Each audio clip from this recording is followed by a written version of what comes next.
जितना आप पीछे खिंच रहे हो उतनी तेजी से आप आगे जाने वाले हो।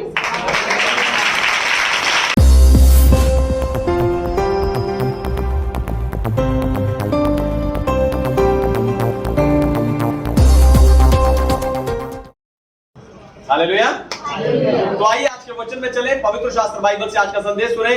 आज का संदेश है अपने गोफन को इस्तेमाल करो। अपने गोफन को इस्तेमाल करो। तो गोफन सुनते ही आपके मन में दाऊद और गोलियत का नाम आया होगा। दाऊद और गोलियत का नाम आया क्योंकि यह घटना हर विश्वासी के मन के बहुत करीब है। पर आपको बताऊं, छोटे लड़के दाऊद के लिए गोफन एक खिलौना और हथियार दोनों था। जब वो भेड़ बकरियों को चराने के लिए जंगल में जाता, भेड़ बकरियां चर रही होती, दाऊद फ्री बैठा इस गोफन से खेलता। फिर इसी गोफन से वो अपना निशाना अपने दोस्तों को दिखाकर उनसे वाहवाही लूटता था। फिर जब शेर या भालू उसकी भेड़ बकरी को ले जाते, उस समय पर इसी गोफन को हथियार बनाकर दाऊद उन्हें छुड़ाता था। फिर इसी गोफन से दाऊद ने गोलियत को भी हराया। जब परमेश्वर ने मूसा को बुलाया था, उस समय मूसा के हाथ में लाठी थी। उसी लाठी को परमेश्वर ने मूसा के हाथ का हथियार कर दिया। एक बच्चे के हाथ में की 5 रोटी 2 मछलियों से प्रभु यीशु मसीह ने 5000 लोगों को खाना खिलाया। आपके हाथ में क्या? जो आपके हाथ में है, आप उसे छोटा, उसे साधारण या फिर अपर्याप्त समझकर निराश, उदास, हताश हो रहे होंगे। पर आपको बताऊं, मैंने पवित्र आत्मा को बोलते सुना है कि जो आपके हाथ में है वही आपका हथियार है। बस उसे गोफन की तरह इस्तेमाल करो। यही बताकर आज मैं आपको उत्साहित करने जा रहा हूं। लेकिन उससे पहले मैं चाहता हूं कि दुनिया भर से जितने विश्वासी स्पिरिचुअल पैशन असेंबली यानी आत्मिक उत्साह की सभा के संदेश को सुनते हैं, हम जोरदार ताली से उनका स्वागत करें।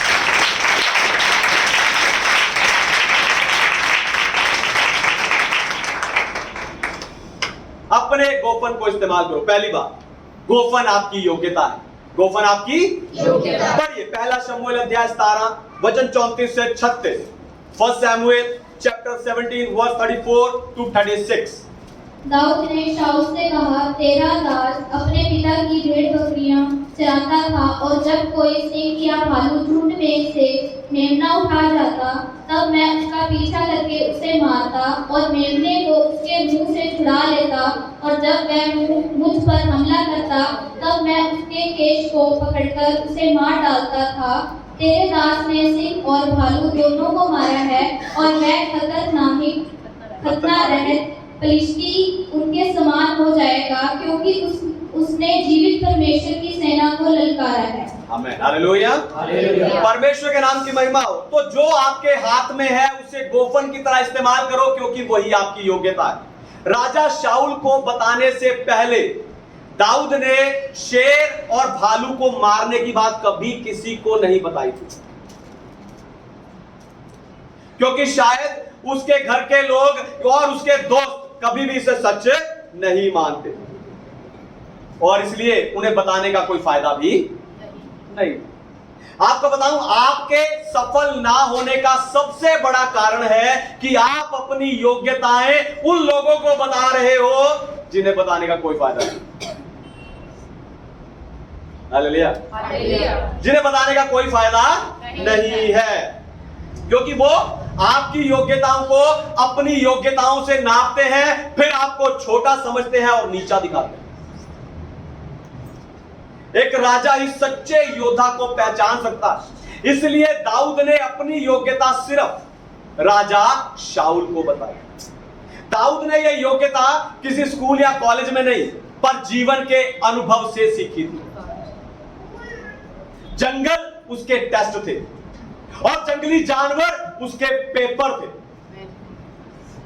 जंगली जानवर उसके पेपर। आप जो कर सकते हो, ध्यान से सुनिए, आप जो कर सकते हो वो राजाओं के राजा प्रभु यीशु को बताइए। फिर परमेश्वर आपके पिछले अनुभव को आपके आगे के लिए, यानी आपके भविष्य के लिए उसे अवसर में बदल देंगे।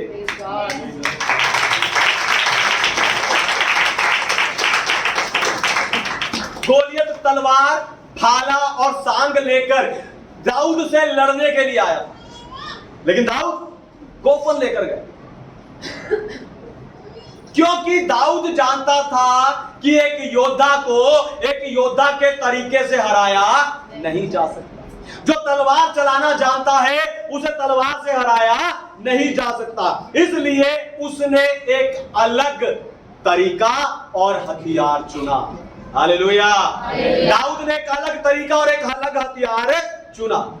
इस समय आप जिस समस्या से होकर जा रहे हैं, जिस परेशानी से होकर जा रहे हैं, जिस चिंता, जिस निराशा से आप गुजर रहे हैं, उससे लड़ने के लिए और जीतने के लिए आपको एक अलग और नया तरीका चाहिए। हालेलुया। पुराने सारे तरीके शैतान जानता है, पुरानी सारी चालें आपके दुश्मन समझ चुके हैं। उसे हराने के लिए आपको एक नया और अलग तरीका चाहिए। आप जो कर सकते हो, यानी आपकी योग्यता को गोफन की तरह इस्तेमाल करो। आत्मा में भर के सोचो कि मैं क्या कर सकता हूं। इस निराशा, इस तकलीफ, इस मुश्किल, इस परेशानी, इस चिंता से उभरने के लिए मैं क्या कर सकता हूं।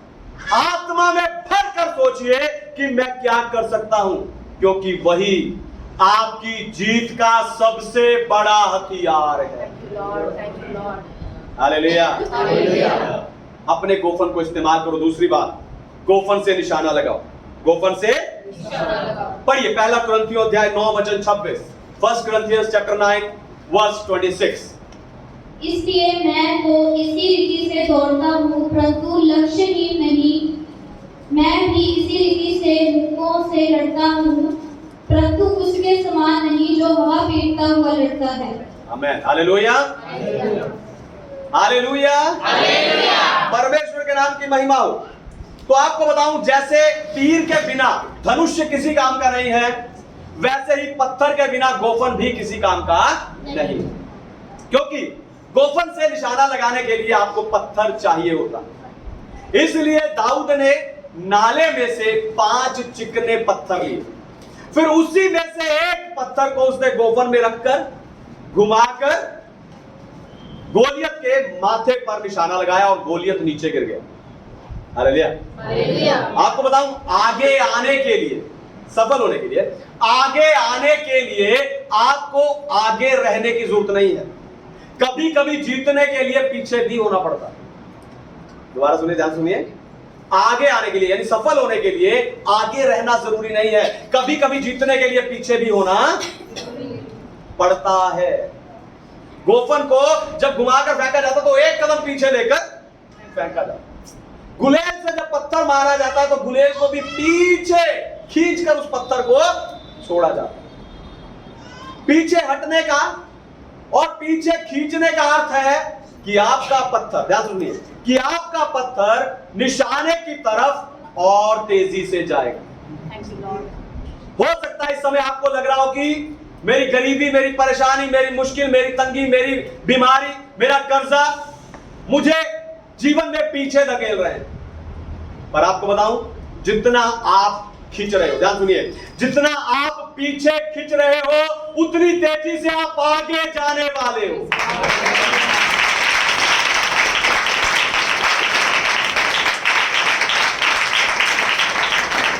जितना आप पीछे खींच रहे हो उतनी तेजी से आगे जाने वाले हो। बस अपना लक्ष्य और निशाना सही रखिए। आपका लक्ष्य और निशाना सही होना चाहिए। आपको बताऊं, दाऊद सिर्फ गोफन चलाना नहीं जानता था, उसके पास लाठी भी थी, क्योंकि वो चरवाहा था। वो वीणा भी बजाता था। लाठी से उसने अपने पिता की भेड़ बकरियों को चराया, गोफन से उसने गोलियत को मार गिराया, और वीणा बजाने के कारण वो योनातान को मिला और राजा शाऊल के महल में पहुंचाया गया। मैं ये कहना चाहता हूं कि पता नहीं, ध्यान सुनिए, पता नहीं परमेश्वर अपने उद्देश्य के लिए आपकी किस खूबी को कब, कहां और कैसे इस्तेमाल कर ले।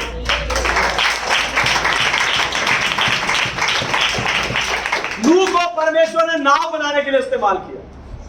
यूसुफ को परमेश्वर ने सपनों का अर्थ बताने के लिए इस्तेमाल किया। मुझे परमेश्वर एक पास्टर और एक टीचर के रूप में निराशा में पड़े हुए विश्वासियों को उत्साहित करने के लिए इस्तेमाल करते हैं। आपकी छोटी बड़ी हर खूबी, ध्यान से सुनिए, आपकी छोटी बड़ी हर खूबी परमेश्वर के काम की है। बस अपना लक्ष्य और निशाना सही रखिए। दाऊद जब चरवाहा था, जब गोलियत को मारने के कारण पूरे इस्राएल के लोग उसकी वाहवाही कर रहे थे, गीत गा रहे थे। शाऊल ने तो 1000 को मारा, लेकिन गोलियत ने शाऊल ने 1000 को मारा, लेकिन दाऊद ने 10,000 को मारा। जब गोलियत को मारने के कारण दाऊद की इस्राएल के लोग वाहवाही कर रहे थे, जब वो शाऊल राजा से छुपता बचता जंगल पहाड़ों में छुप रहा था, रह रहा था, जब दाऊद राजा बन गया, सब समयों पर उसने परमेश्वर के सामने अपना एक चरित्र बना के रखा। हालेलुया। वो चरवाहे के रूप में अलग नहीं था,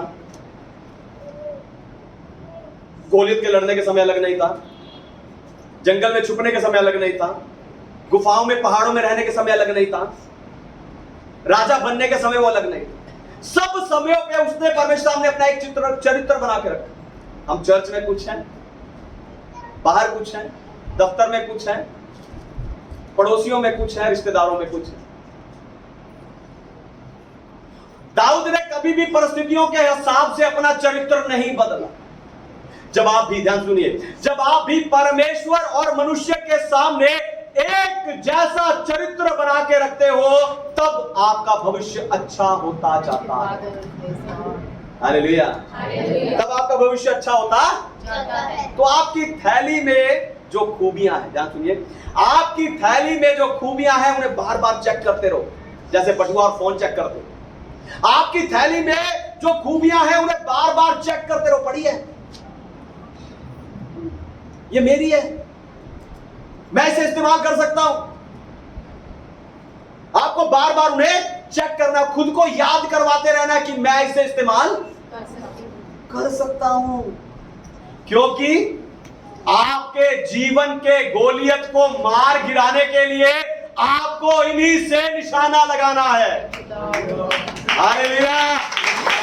जो आपकी थैली में है वही आपके जीवन के गोलियत को मार गिरा सकता है। तीसरी और आखिरी बात, अपने गोफन का इस्तेमाल करो। तीसरी और आखिरी बात, गोफन आखिरी हथियार नहीं है। हालेलुया। हालेलुया। तीसरी और आखिरी बात, गोफन आखिरी हथियार पढ़िए, पहला शमूएल अध्याय 17 वचन 49 से 51। फर्स्ट शमूएल चैप्टर 17 वर्स 49 to 51। फिर दाऊद ने अपनी थैली में हाथ डालकर उसमें से एक पत्थर निकाला और उसे गोफन में रखकर पलिश्ती के माथे पर ऐसा मारा कि पत्थर उसके माथे के भीतर घुस गया और वह भूमि पर मुंह के बल गिर पड़ा। यूं दाऊद ने पलिश्ती पर गोफन और एक ही पत्थर के द्वारा प्रबल होकर उसे मार डाला, परंतु दाऊद के हाथ में तलवार न थी। तब दाऊद दौड़कर पलिश्ती के ऊपर खड़ा हो गया और उसकी तलवार पकड़कर म्यान से खींची और उसको घात किया और उसका सिर उसी तलवार से काट डाला। ये देखकर हमारा वीर मर गया, पलिश्ती भाग गए। आमीन। हालेलुया। परमेश्वर के नाम की महिमा। तो आपको बताऊं, दाऊद ने गोलियत को पत्थर से नहीं तलवार से मारा। दाऊद गोलियत के माथे पर दाऊद का पत्थर लगने के समय वो सिर्फ नीचे गिरा था, मरा नहीं था। और जैसे गोलियत मुंह के बल नीचे गिरा, दाऊद ने उसी की तलवार निकालकर उसका सर काट दिया। आपको बताऊं, यह युद्ध दाऊद और गोलियत के बीच नहीं था, पर पलिश्तियों और इजराइलियों के बीच में था। गोलियत पलिश्तियों का प्रतिनिधि बनकर सारे इजराइलियों को ललकार रहा था कि अगर किसी एक ने मुझे हरा दिया तो सारे पलिश्ती हार मान लेंगे। और यहां दाऊद सारे इजराइलियों का प्रतिनिधि बना। इसीलिए दाऊद की जीत सारे इजराइल की जीत बन गई। गेम्स में भी ऐसा ही होता है, खेल में एक व्यक्ति के कारण पूरी टीम जीत जाती है और एक टीम के कारण पूरा देश जीत जाता है, क्योंकि वो टीम अपना प्रतिनिधित्व नहीं कर रही होती पर अपने देश का प्रतिनिधित्व कर रही होती है, रिप्रेजेंट। वो अपने आप को रिप्रेजेंट नहीं करते, वो अपने देश को रिप्रेजेंट करते। वो अपने लिए नहीं खेल रहे होते, अपने देश के लिए खेल रहे होते। इसलिए उनकी जीत उनके देश की जीत बन जाती है। और दो देशों के युद्ध में भी ऐसा ही होता है। जब आदम ने पाप किया, ध्यान सुनिए, जब आदम ने पाप किया तो सारी मानव जाति दोषी बन गई, क्योंकि आदम मनुष्यों का प्रतिनिधि था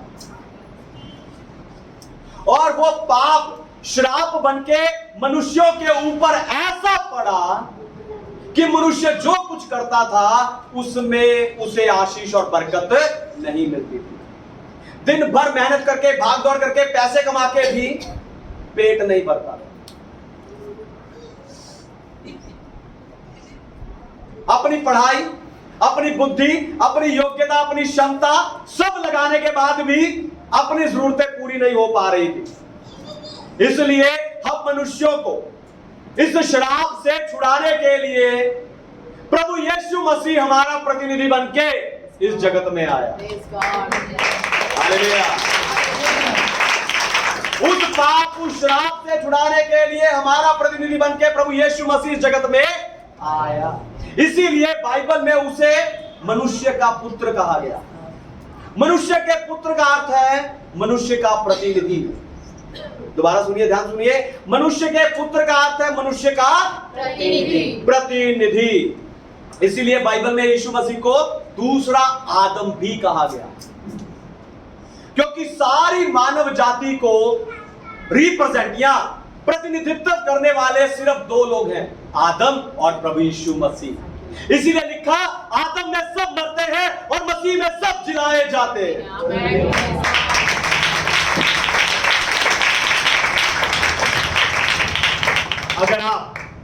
अगर आप प्रभु यीशु मसीह को अपने जीवन का प्रभु और स्वामी स्वीकार कर ले तो प्रभु यीशु मसीह आपके जीवन का प्रतिनिधि बनके आपको जीत, सफलता, आशीष, बढ़ोतरी, चंगाई ये सब आपको दिलाएगा। जब आपकी योग्यता, जब आपका निशाना फेल हो जाएगा, उस समय प्रभु यीशु मसीह आपको नया हथियार देंगे।